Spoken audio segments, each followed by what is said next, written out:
بھٹو صاحب نے، کیونکہ میرا اتنا قریبی رشتہ تھا، وہ اعتماد کرتے تھے، جنرل مجید کو اس میں گورنر ہاؤس میں بلا کے کھانے پہ میرے درمیان اور ان کے درمیان اور بھٹو صاحب کے درمیان بات ہوئی.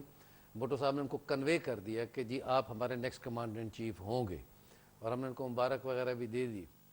انفارچونیٹلی بعد میں کچھ ایسے حالات ہوئے کہ بھٹو صاحب اور میرے تعلقات ٹھیک نہیں رہے، اور ایک واقعہ ہوا تھا جس کی وجہ سے بھٹو صاحب کو یہ احساس ہوا کہ اگر میں جنرل مجید کو میں بناؤں گا تو وہ مصطفیٰ کھر کا خاص آدمی ہے، تو ہو سکتا ہے کہ ہمیں کوئی نقصان پہنچے. حالانکہ میں سمجھتا ہوں آج بھی، اور جنرل مجید زندہ ہے، اس کو آپ انٹرویو کریں، پوچھیں، اگر ان کو بناتے پہلے تو وہ بھٹو صاحب کو شاید ریموو نہ کرتے اور ڈیموکریسی کے ساتھ یہ حشر نہ کرتے، لیکن خدا نخواستہ اگر کرتے بھی صحیح تو بھٹو صاحب کے ساتھ اور اس ملک کے ساتھ وہ زیادتی نہ کرنے جو اس میں کی ہے ضیاء نے. اور پھر بھٹو صاحب کو جب میں نے یہ سوال پوچھا تو بھٹو صاحب نے مجھے کہا کہ مصطفیٰ تمہاری سوچ اور میری سوچ میں بڑا فرق ہے، یہ بتاؤ کہ جنرل ضیاء خوبصورت ہے؟ میں نے کہا نہیں ہے. انگریزی اچھی بولتا ہے؟ تو میں نے کہا نہیں، وہ بھی نہیں بولتا. از ہی سن آف دا سوئل؟ یہاں کا میں نے کہا وہ نہیں ہے.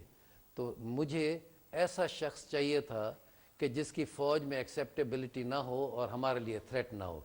تو یہ سوچ تھی اس میں، اور یہ فیصلہ سراسر کھر غلط تھا. صاحب، یہ جو واقعہ ایک بیان کیا جاتا ہے کہ ایک بار انہوں نے بھٹو صاحب کو دیکھ کر ضیاء الحق صاحب نے سگریٹ جلتی ہوئی تھی وہ اپنی جیب میں رکھتی، کیا یہ صحیح ہے یا مذاق کے طور پہ بتایا جاتا ہے؟ نہیں، یہ بات نہیں ہے، میں بھی اس میں تھا، ساری کیبنٹ تھی اس وقت، اور اس میں کچھ اور جنرلز بھی تھے.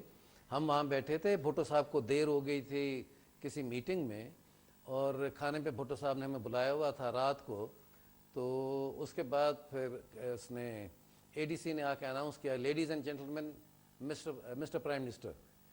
تو جیسے بھٹو صاحب نے انٹر کیا تو یہ وہ سگریٹ، اس وقت جنرل ضیاء جو ان کے ساتھی ہوں گے وہ آپ کنفرم کریں گے کہ یہ چین سموکر تھا اور سگریٹ سے سگریٹ لگاتا تھا.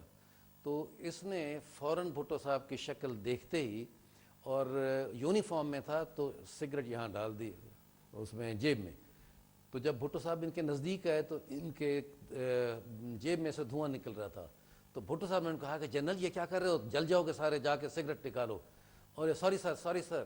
تو یہ غسل خانے میں گیا اور ان کی وردی جل گئی، اس میں سوراخ ہو گیا، اور پھر یہ آئے اس کو بجھا کے، اور ان کی جیب گیلی تھی.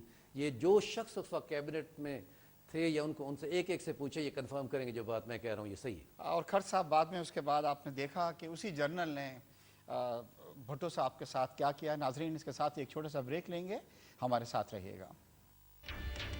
حکومت کا جو تھا تختہ جو تھا الٹا گیا تھا. شیخ عثمانی صاحب، جیسا آپ نے دیکھا کہ ایک جرنل نے تختہ الٹا آیا اور آئین کی نہ صرف کہ اس نے دھجیاں اڑائیں بلکہ یہ بھی کہا کہ آئین میرے لیے کچھ نہیں ہے، ایک کاغذ کا پیس ہے.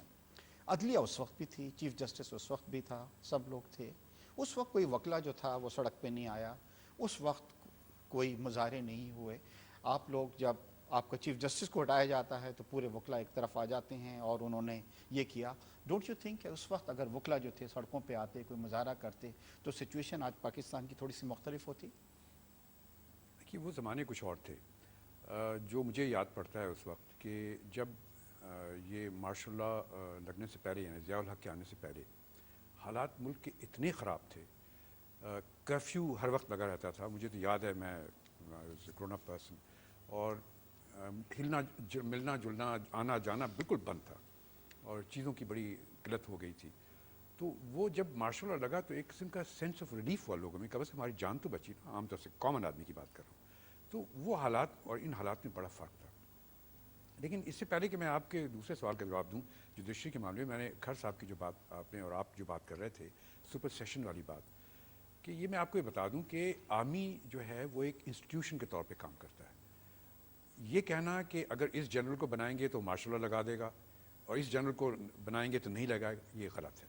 وہ انسٹیٹیوشن ہے، آپ آرمی کو موقع دیں گے تو مارشل لا لگے گا. جس طرح میں آپ کو مثال بتاؤں مشرف صاحب کا، جب مشرف صاحب کا سلیکشن ہوا، یہ بھی جونیئر تھے، اور علی قلی خان صاحب سینئر تھے ان سے. علی قلی خان کو اس واسطے نہیں بنایا گیا کہ انہوں نے سمجھا کہ چونکہ یہ بڑے انفلوئنشل آدمی تھے اور یہ